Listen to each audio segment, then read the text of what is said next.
Bienvenue à cette vidéo de Tiba Invest, la bourse décomplexée. Sur cette vidéo, on va analyser ensemble un ratio de valorisation très important, un ratio qui nous permet d'analyser si une société est sous-évaluée ou pas et si on a un potentiel pour gagner encore plus avec un actif en bourse. Je m'appelle Michael Ravaneda, je suis analyste financier diplômé par la Société française des analystes financiers. Mon accent vient du Brésil. Ici sur la chaîne, vous allez découvrir encore des autres vidéos par rapport à l'analyse fondamentale et des investissements de long terme. Pour analyser une société cotée en bourse, on a besoin d'analyser les fondamentaux. Par exemple, les chiffres d'affaires, marge opérationnelle, résultats nets. Ces informations sont utilisées au sein de l'analyse fondamentale. C'est un outil qu'on va utiliser pour justement calculer quelques ratios pour pouvoir juger si une société est bonne ou pas par rapport à ses concurrents. Il y a plusieurs types d'indicateurs. Indicateurs de valorisation, rentabilité, solvabilité. Les ratios que je vais vous présenter aujourd'hui, les PER, c'est un ratio de valorisation. Donc, il nous permet d'analyser si une société est plus sous-valorisée par rapport à l'autre. Et donc, normalement, si un bon actif est sous-évalué par rapport à un concurrent, il a plus de potentiel de croissance. Et donc, c'est un meilleur achat à réaliser sur le long terme. Un PER, c'est les Price Earnings Ratio. En anglais, on appelle des Price Earnings aussi, ok? Les PE. En France, on va appeler normalement des PER. Tiba fait le boulot pour vous. Vous n'avez pas besoin de savoir calculer d'où vient la formule, regarder les comptes des résultats des sociétés. Tout ça, c'est déjà affiché sur le site de Tiba, déjà filtré pour vous. Ce que vous avez besoin de savoir, c'est de savoir interpréter les informations. Comme ça, vous allez savoir à juger si une valeur des PR elle est bonne ou pas par rapport à une société et comme ça, vous pouvez comparer des sociétés concurrentes. Donc, comme j'avais dit, on va attaquer un ratio de valorisation. Déjà, il faut savoir la définition des capitalisations. C'est important pour connaître les ratios PR. Capitalisation, c'est le nombre d'actions disponibles en bourse multiplié par les cours d'une action. Une autre façon de réfléchir et de penser à la capitalisation, c'est la valeur totale de marché d'une société cotée en bourse. Combien elle vaut? On va additionner chaque action de la société, ça va donner un total. C'est la capitalisation. C'est ce qu'on appelle aussi des market cap. Okay? Les market capitalization, c'est la capitalisation d'une société en bourse. Et bon, les PR, c'est quoi? On va diviser cette valeur boursière de la société par son résultat net. Donc, ça va nous montrer combien de fois la société vaut en bourse par rapport à sa capacité de générer de la richesse. Car les résultats nets, c'est la dernière ligne d'un compte des résultats d'une société. Donc, après avoir payé les fournisseurs, les employés, les impôts, les dépréciations, amortissements, etc.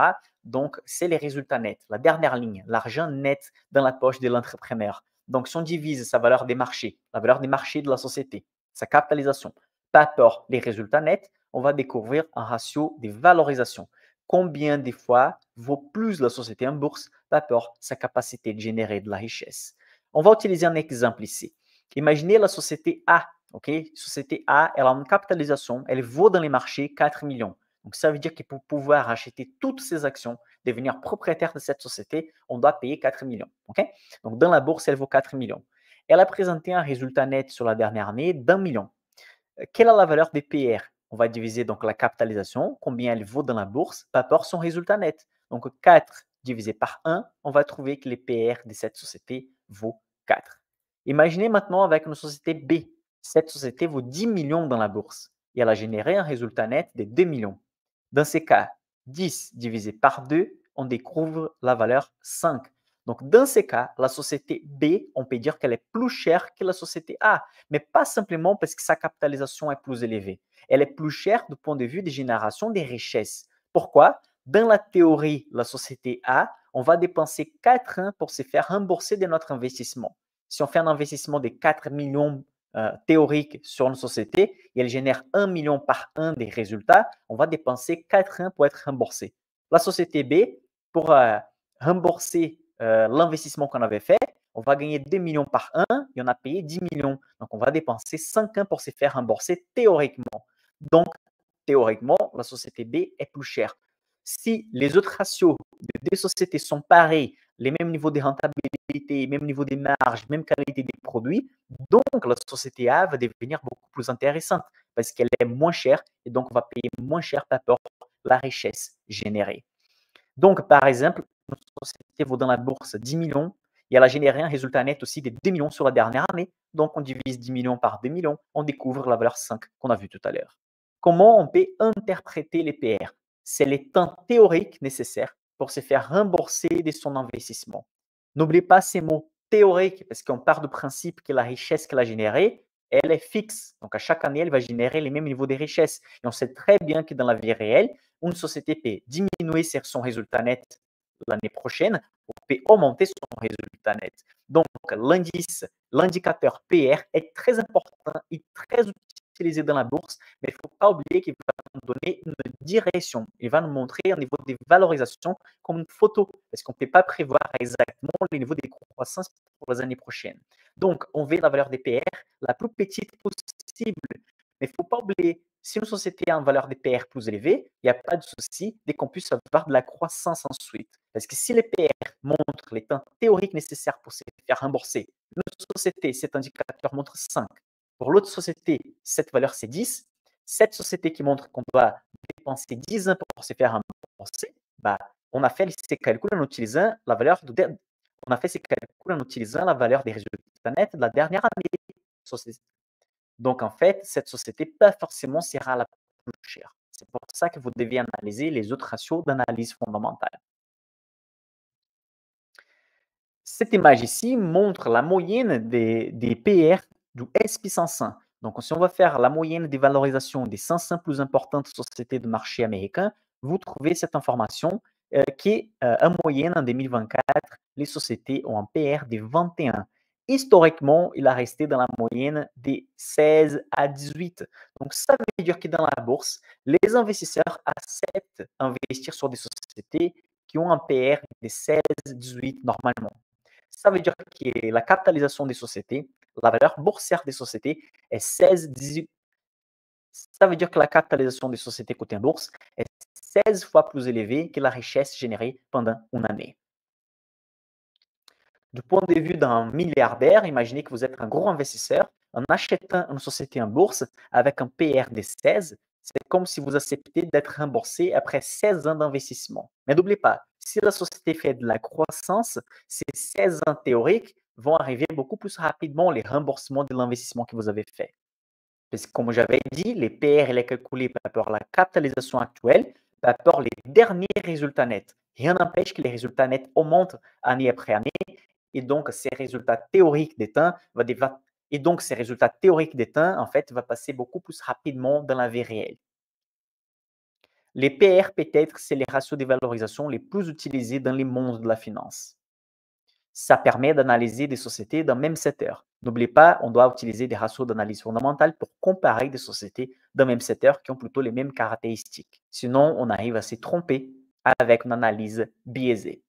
Normalement, donc, comme la moyenne du marché américain reste à 16 pour cet indicateur, si on veut acheter des sociétés sous-évaluées avec des bonnes rentabilités, des bonnes bases financières, on veut que ces ratios soient inférieurs à 16.